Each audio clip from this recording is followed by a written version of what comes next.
everyone. Welcome to another episode of LullaBy Talks. Today, I have Karla with me. She's a parenting coach and educator. Um, she's a founder of KarlasParenting, and she's going to tell us all about it and what she does. Hi, Karla. Thank you for being here. Hi, Vero. Thank you so much for inviting me. It's really my pleasure to be here today. And yep, as you mentioned, I am a parent educator. I basically help parents with parenting, understanding parenting, how to establish family dynamics. I'm also a mom of four, three biological kids, and a stepmother. And I am just super happy to be here today. Yes, thank you. I'm so excited about this conversation. Um, Tell us a little bit more about what you do.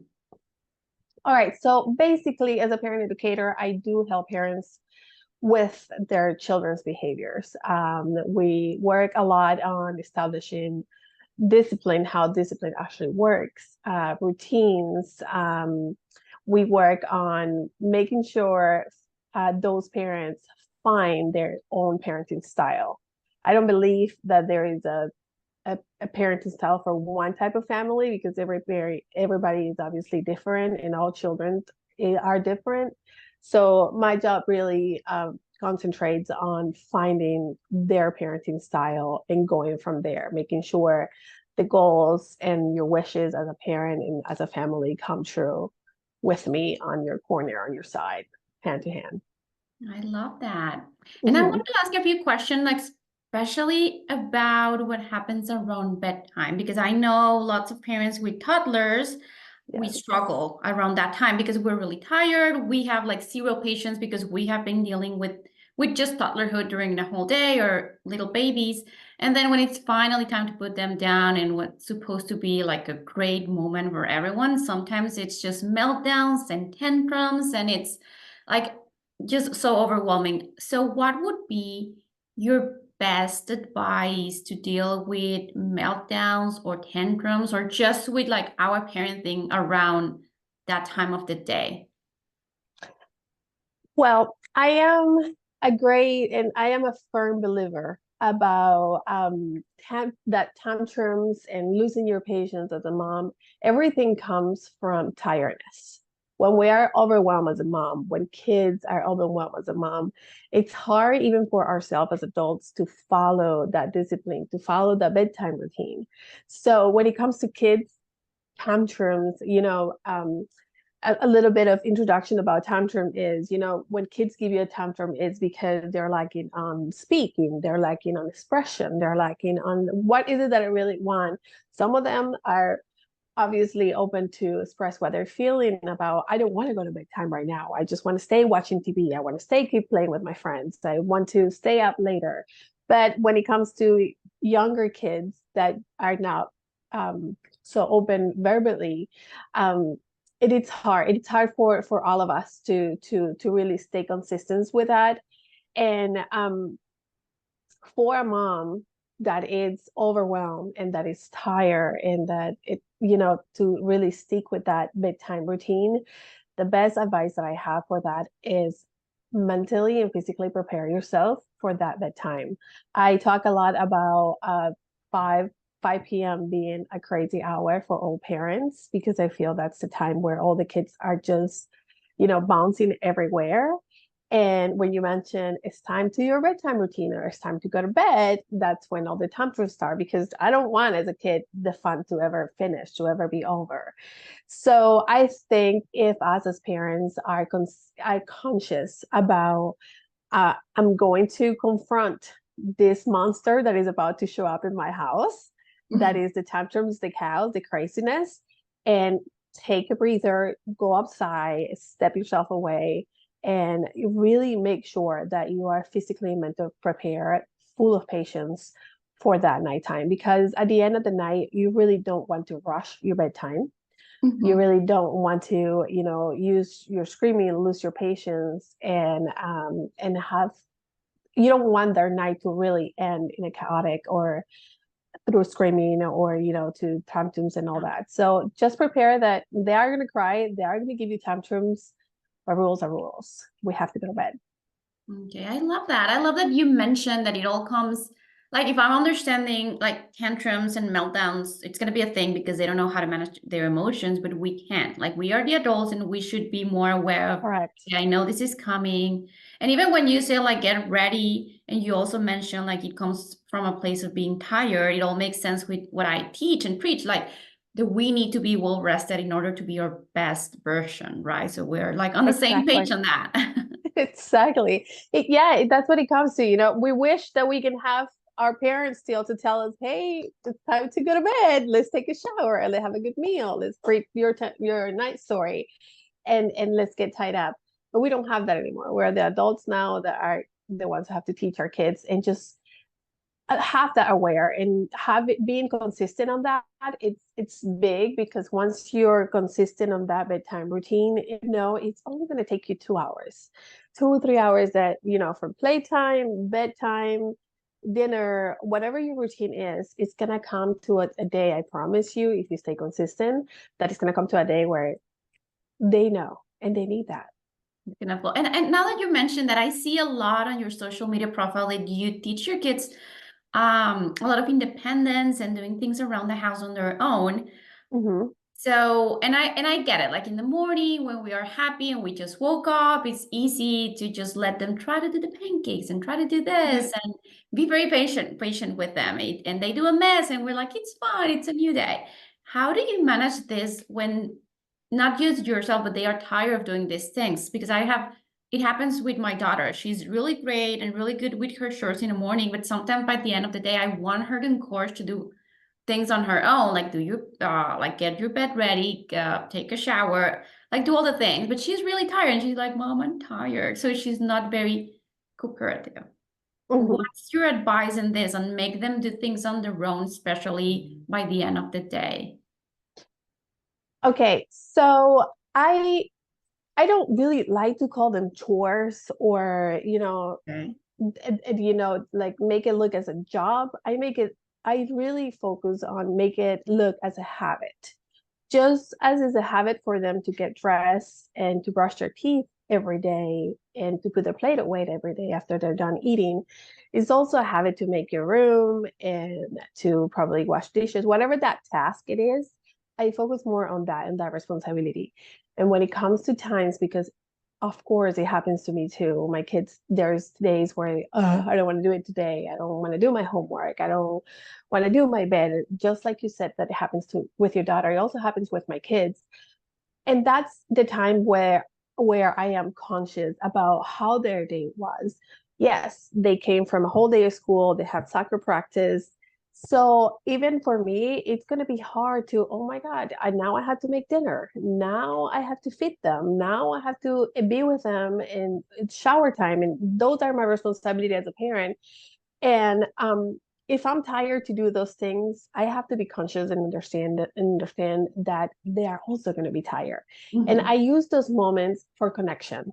When they tell me, Mom, I really don't want to do my bed, I use that as a recognizing, I understand you're tired. I'll help you this time to do your bed. Because I look at parenting as a way of working in a company or a relationship as a friend. I don't come in a company and tell my coworkers what to do and in a respectful way. And if they're tired, even if a friend comes to you and said, "Hey, you know what? I am so tired of parenting, or I'm so tired of work, or I'm so tired of this and that." As a good friend, you're gonna offer help. Hey, is it okay if I come over and I don't know, maybe I help you fold your laundry, maybe I bring a meal to you, maybe I do something nice and kind from, it comes from empathy. The same thing happened with our kids. Sometimes we're just very strong about making sure they do the right thing every day at the same time. And treat them and have this kind of discipline, like a soldier kind of discipline that doesn't exist in any type of parenting, at least not in a loving and conscious one. Um, that our expectations are just way too high in there. So when our kids are tired and they don't want to do it, there is something very important that I want to say is that keep in mind that discipline is important. Keep in mind that you are the adult, and keep in mind that you are capable and it's okay to help them go through it. So if I they love said, I'm that. tired to go to do my bed, just say, I Mhm. understand. We had a super busy day today. I am also tired and I'll help you do your bed tonight. But remember, Mhm. tomorrow, you're going to do it on your own. I love that. That kind of shows my own mindset about like pushing her all the time to be more independent. It's like I have the Mhm. whole day to teach her that, like even in the morning, but maybe the last part of the day, it's more for connection and for cuddling and for letting her Yes. know that I'm there for her. Um, Yeah. and I'll be a little bit less strict at bedtime after this. And No, just think about what will you do for your friend if she shows you yeah, that, oh my God, I don't want to cook today, or if she's having a hard time doing these things, you will offer help. I will offer help. It's like, hey, you know what? Don't worry about dinner tonight. I'll bring it over. oh, that's so nice. And then I always talked about, okay, because one thing is like teaching them things and trying to teach them how to be independent and do all the things on their own and all that. But then there's also like the bedtime rules, which is a huge topic. It's something that most parents with toddlers, let's say babies between 2 and 5, struggle with. Mhm. So, and my advice is always like, you got to stay consistent. If you said like 2 books, you need to stay consistent with that rule. And if you say maybe not talking after the lights are out or whatever rules you're establishing, that it is very important to stay consistent. It is very important to communicate these bedtime rules or sleep manners to their Mhm. toddlers. What would be your best advice on how to establish these boundaries, how to stay consistent with this, especially focus on toddlers, like 2 to 5 years old? Okay. Um, First of all, I don't know. This probably is gonna sound silly to you guys, but sometimes we forget we're the adults. Sometimes we forget that I know what's best for my child. I know that it's best for him to go to bed at 7 o'clock in the p.m. I know that it's best for him or her that they have a nice meal, that they do listen to a time story, that we do go outside to prepare for, whatever your routine is. I know as a parent that that is the best thing for my child. Sometimes as adults, we forget that and we fall into the argument. We fall into arguing with my 1 year old, arguing with my 2 year old, because obviously they're not going to want to go to bed. They don't want to sit down and have a meal. If it was for them, they will just run around with a piece of bread on their head and their mouth, and that's how they will eat. They will stay up as long as they can possibly can, because in their head, especially at this age, they are very aware of a lot of brand new things. Park is new for them, friends are new for them, toys are new for them, TV, whatever, everything is like Mhm. brand new. How am I going to miss on that to go to sleep? Who wants to sleep at this time if I have all this entertainment? So when we have a discipline, and I always come from, discipline means love to me. I love my child, and that's how I'm gonna discipline.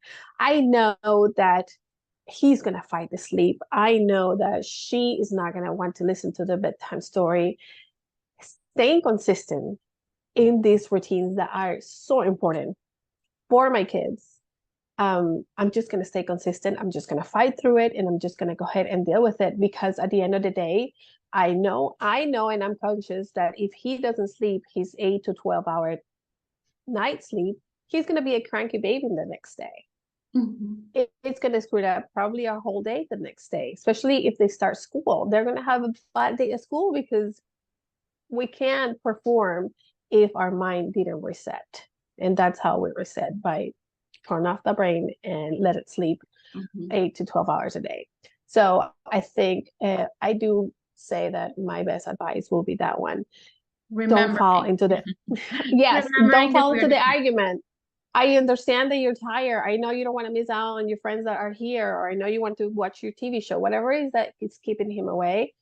Just keep that in mind. Be conscious that I know what's best for you, and this is what's going to be. This is what our routine is going to be, and there is no argument about it. I understand you're tired. I know you don't want to do it, but rules are rules. For how long, and I know that this was not a question like on the script, but for how No, don't long? Because worry. I feel like I don't know, they ask for one thing, like, hey, can I watch TV before going to bed? And you say, no, those are the rules. Well, you fight about it, blah, blah, they go to bed. And then the next day they keep asking. Is it something that on their brains at some point they understand, like, okay, after a few no's, they're gonna just stop asking because they just understand the rule, understand that we're consistency, and they're gonna move to a new thing and they're gonna just fight or test another limit? Is that how it works? Mhm. So yeah, there is really, with parenting, especially let's say if this is a mom that doesn't have any discipline, it's not aware of any routines or nothing, and it's, it's walking into this world of, putting rules and having establishing all these things. It is going to be hard. I compare these things with starting a diet. It's going to be hard for us to really be consistent on losing weight or gaining weight, whatever your goal in there is. My goal as a parent is to make sure that you follow the rules. Um, they're going to keep asking, just like I will keep asking for that goal that I have in mind. Let's say I have a goal in mind to work for this big corporation and be the best parent educator in the world. I'm never going to stop asking and knocking doors to get what I want. Kids, for them at their ages, they're never going to stop asking you, can I watch 10 more minutes? Can I stay 10 more minutes with my friend? Can I stay a little later with my friends? There and that stopping them from asking, it's something that I don't stop my kids from doing, because I don't want them to stop asking when they were if, this is the way of teaching them how to achieve goals when they're adults, when they're grown-ups. Right now it's just them begging you for 10 minutes of more screen time, but later on it's going to be them asking, their Like boss, or their that opportunity, persistency. their persistency. I know. So taking it as a, what, we cannot watch any more TV. 10 minutes is not. Maybe on Friday we don't have school, I can probably allow that. But today is Tuesday, tomorrow you have school. I'm not going to allow that, and be flexible with that. And they're for sure going to understand once they're, if you stay consistent with that. Mm. Okay, and then lastly, what would you say to a mom who is listening and she's too overwhelmed by all the advice out there? Because I know there are a lot of things out there like good parenting or positive parenting, and a lot. There's a lot. Um, so what would you say to a mom that she's so overwhelmed? She wants to start doing something, but then starting, she doesn't know where to start. So what would be like a small thing, this basic advice, like if you start doing this and then if you like achieve that, you're gonna gain confidence and then keep working on your parenting and just feel better. What would be your advice on where to start, even if it's just a small thing? First of all, to stop believing that parenting is perfect, to stop believing that, that there is one parenting way for all of us. There is not. Your family is different than mine. My rules are different than yours. That doesn't mean we have the same goal of raising good kids, right? So that, being honest with yourself about that. And my number one rule that I advise to anyone, my friends, my family, to you guys, is to understand that in order to get what you want from your parenting wishes is to have connection with your kids. So if there's one thing that I can advise to you, is to take time of the day daily to spend time with your kids. It could be 10 minutes, 20 minutes, 30 minutes a day, whatever you can. Connect with your kids, just you and them, nothing. Why is this so important? Because if I don't have a good relationship with my kids, disobedience is going to show up at some point. Rules are not going to work. They're not going to follow absolutely nothing. Because if you're the parent who is not showing me love the way that I want, why would I obey you? Why would I really be consistent with your rules? Yes, I'm being a loving parent by showing you, providing food, providing home, being disciplined, showing you the good things, the bad things, all these things. But also having that one-on-one where I'm just here to listen. We're gonna play by your rules. We're gonna cook together. We're gonna play this game. We're gonna have a memory time together where it's just gonna be you and I. I promise you, if you do this consistently daily, it doesn't have to be big. It's just you and them. This is what's gonna work for your parenting style. I And it love that. starts from, from 8 to 9 months where they're aware and start being aware of anything. And this is the way it's supposed to be all the way in through teenagers. Oh, that's so nice. And I always tell parents, like, just to add up on that point, that your bedtime routine, even if you had like a crazy day, if during the bedtime routine you leave your phone outside the room and you focus on just getting the room ready with them, reading a book and no distractions, they feel like so confident. So like nighttime is the longest that they will be, probably the longest they will be without you. So they get anxious, and then once you feel their cough, they're just like, they sleep in peace. And I always say, like, imagine if you go to bed thinking, I'm loved and I'm safe. I mean, you will sleep great, right? Exactly. I bring back the relationship with your friend or even your partner. You don't, the best relationship comes from where there is actually a connection. If I'm your friend and it's all about rules, discipline, and this and that, you're never going to feel confident of coming to me and be like, you know what, I am really struggling with something. Or maybe, can you help me with this? Or can you help me with that? Because I have been this strict parent the whole time. But it is when we probably go out and have some drinks and laugh and talk about nonsense. That's when you feel relaxed and you can be like, oh my gosh, you know what, Karla? I feel comfortable to call you because I need help with this and that. With kids, it's absolutely the same thing. When we just open up and just are there to listen, that's when they feel that they're trust and they're more love. I love that. Thank you so much, Karla. Now well, I'm gonna leave all the information about your social media. Tell Right. me 2 ways in which people or moms watching these parents can work with you. Do you do one-on-one? Do you do workshops, courses? How do we work with you? Thank you for allowing me to offer that. So yes, I do have my website, which is KarlasParenting.com, and there I have a lot of information about that. But the way we work is I do offer one free coaching session, our first one, so I can see if I'm allowed to help you, if I'm capable to help you. And after that, I offer a one-on-one coaching session in November. I don't know when this is going to come out, but November, I'm going to start doing workshops for parents in the community. It's going to be an online event, and that information is also on my website. That's great. That's great. Okay, perfect. Well, thank you so much for doing this, Karla, for being here. I'm sure parents listening to this will find this very useful.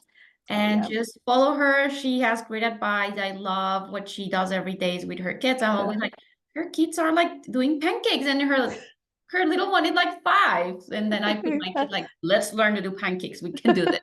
So you're a great example. I love it. Thank you so Thank much for you. sharing that. And thank you. Thank you for being here. Thank you. Thank you. Thank you so much. Bye. Bye.